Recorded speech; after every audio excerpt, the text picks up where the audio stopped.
Martin and live in Cannelton, Indiana at present.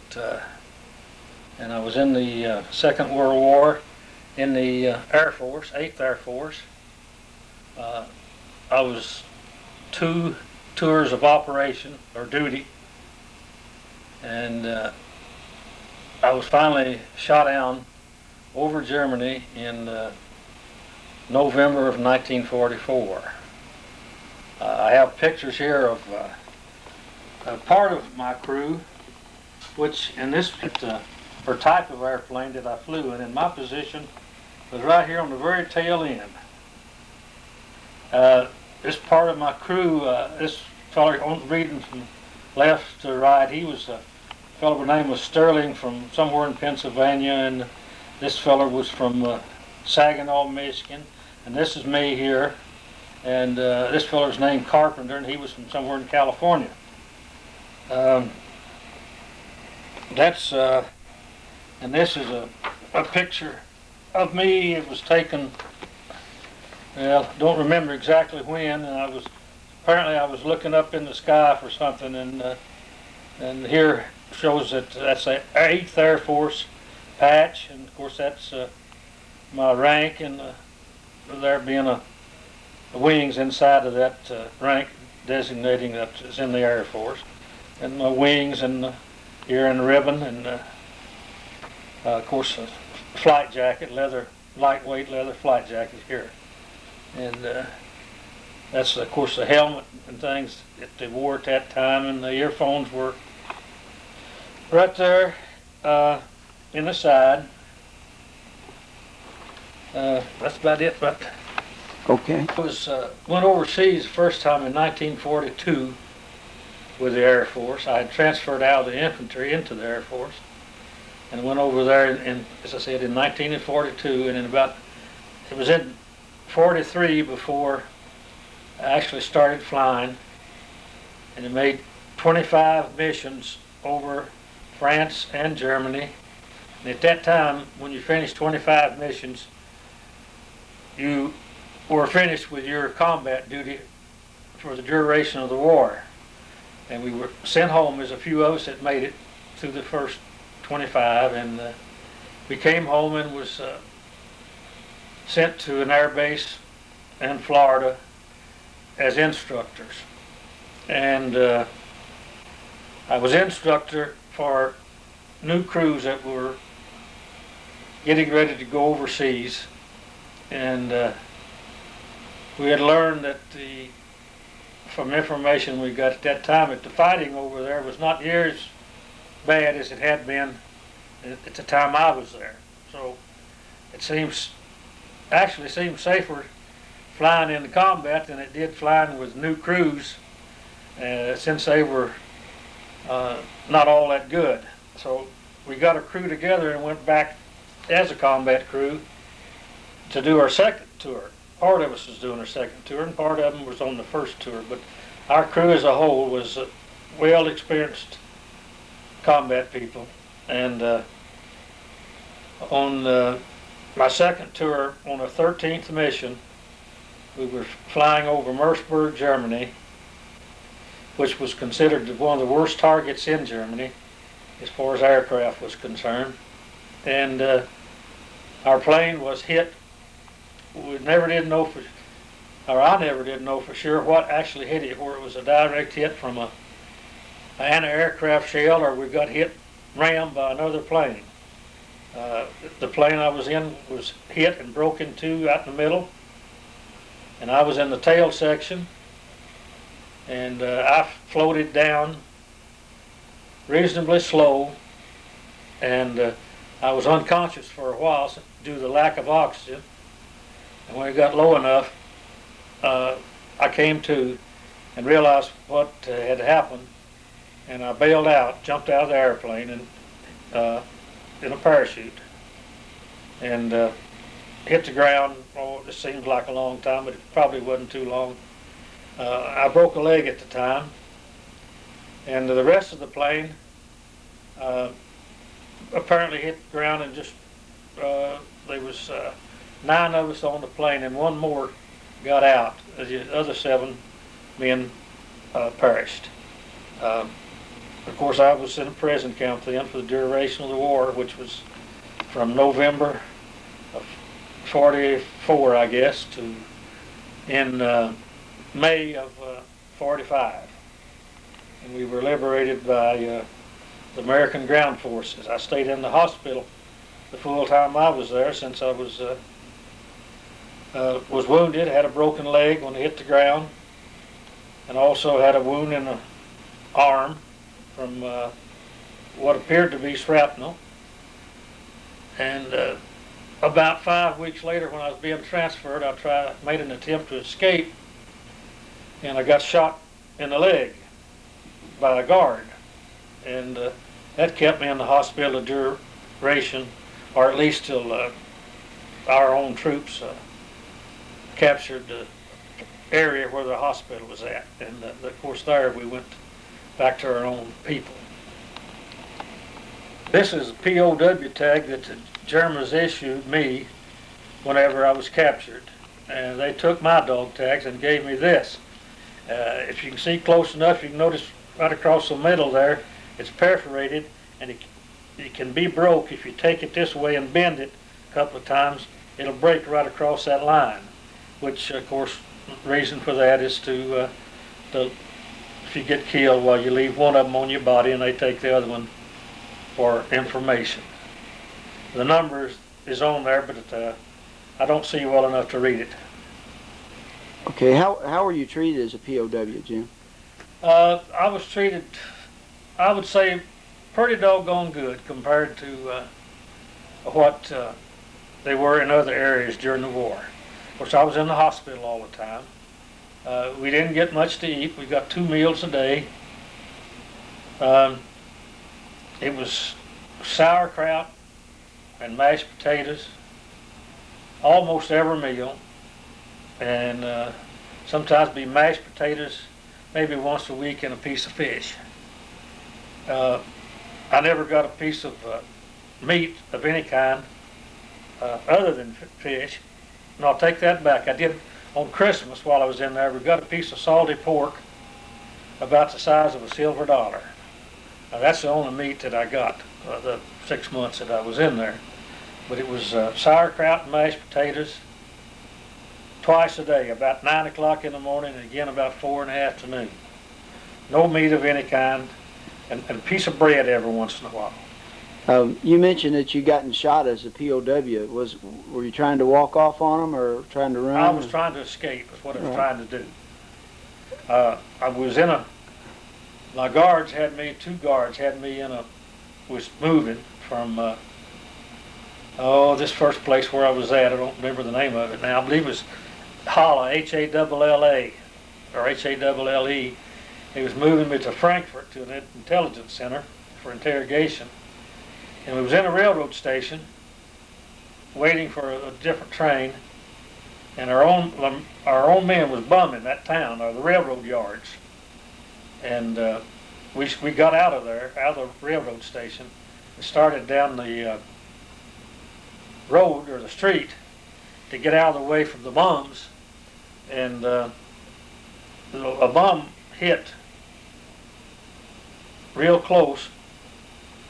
But just before the bomb hit, one of my guards had gone to try to find us something to eat, and we'd started across the bomb shelter, me and the other guard, and when he did that, he hollered for me to follow him, and he started one direction, and I started another.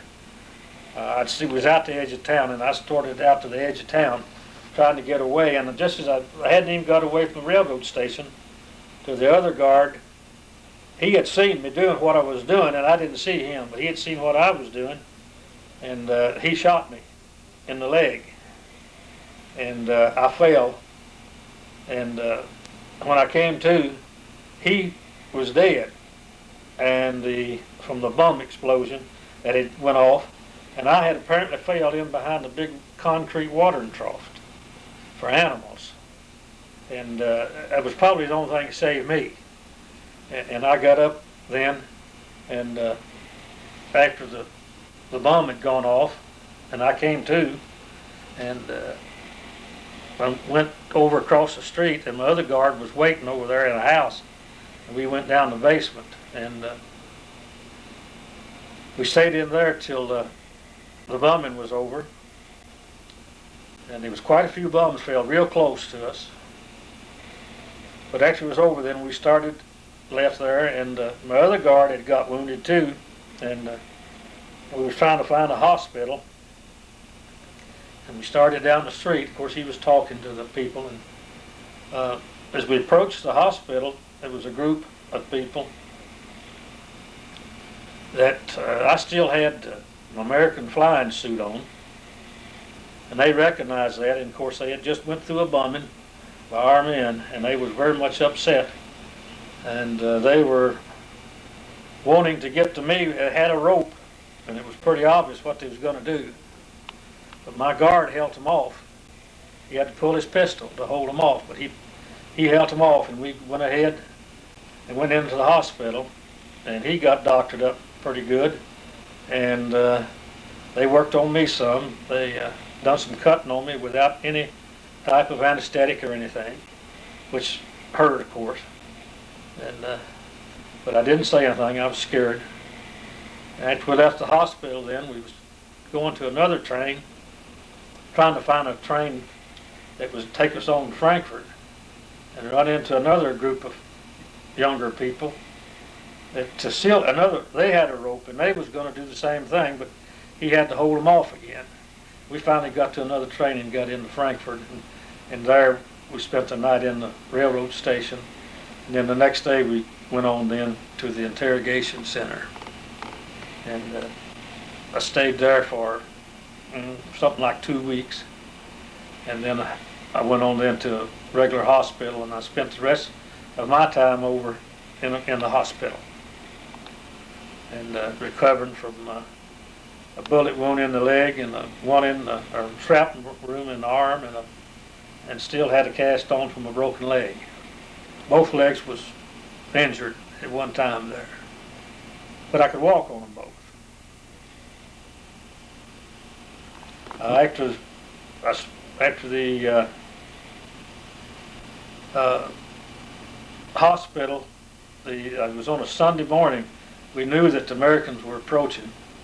This is some 6 months after it was shot down.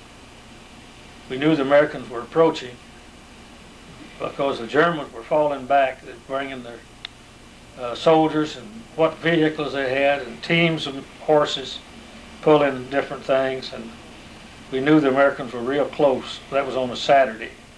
And on Sunday morning, fairly early, the Americans approached. I was on the top floor of this building, which was before the war had been a kind of agricultural college for, they made cheese there at this place. And anyway, I was up on the top floor, and we could see for a long ways. And we could see the tanks approaching, something like maybe a mile away. And it wasn't very long then. Just a little bit of fighting took place around the hospital there. And then when the Americans took over, well, they loaded us on trucks, the ones that could be, and took us back behind the lines. And of course, it turned us over then to our own hospital crews. We shot down over, as I said, the name of the town was Merceburg. It had a lot of industry there, which was related to the war, and was considered a primary target. And it was hit quite often. It didn't seem that it was doing much damage to it. That's why it was one reason why they had to hit it so often. And this was getting a little bit late in the war anyway, and the Germans had pulled back off of the Russian front, and of course their anti-aircraft guns they had down in Africa and Italy, they was all back home, and they had a lot of anti-aircraft guns, and they were mainly stationed around target areas that was hit quite often. And that anti-aircraft was the biggest threat at that time. Enemy airplanes was not a threat anymore due to the fact that it had bombed the aircraft factory so many times that they wasn't producing anything to mount to anything.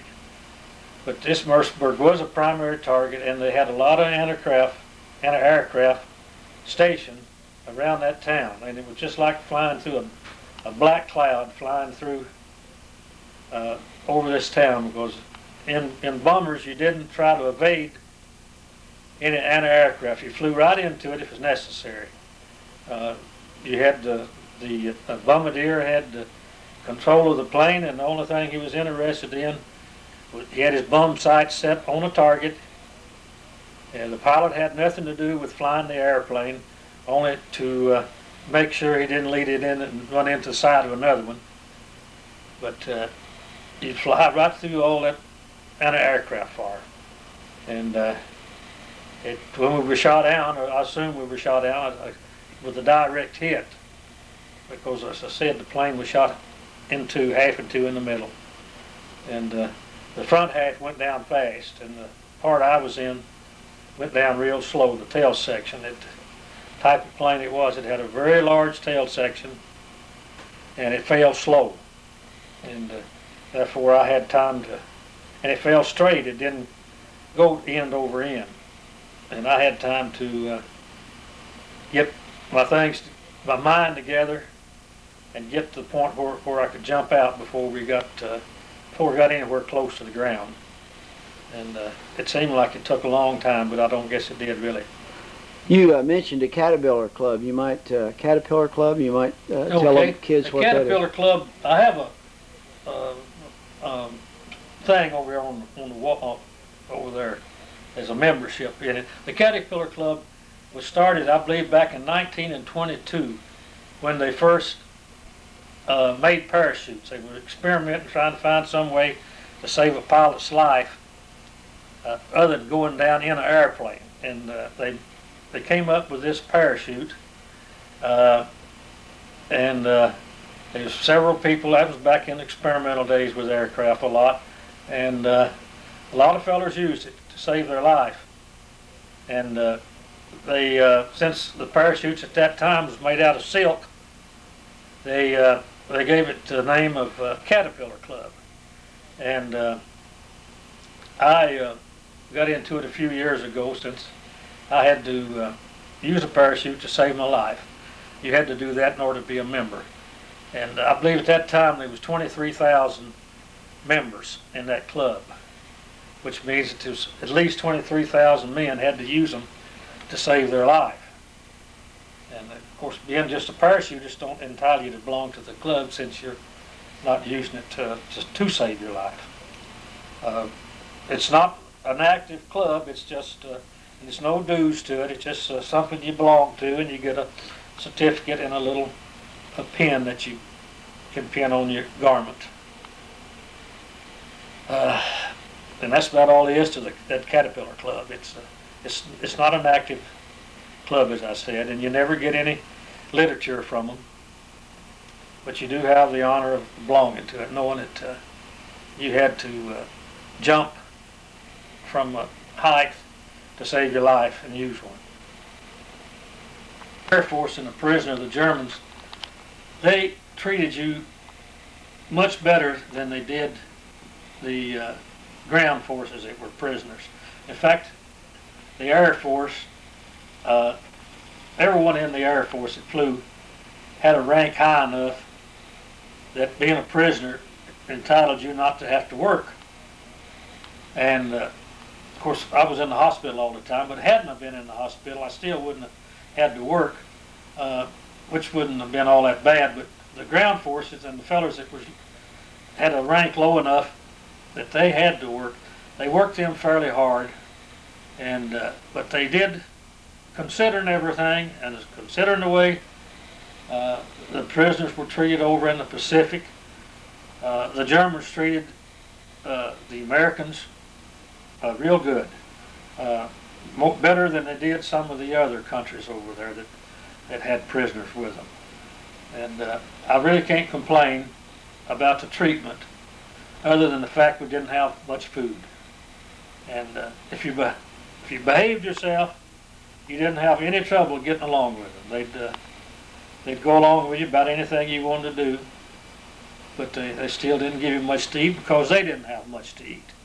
So, but we got enough to survive on the time that I was there.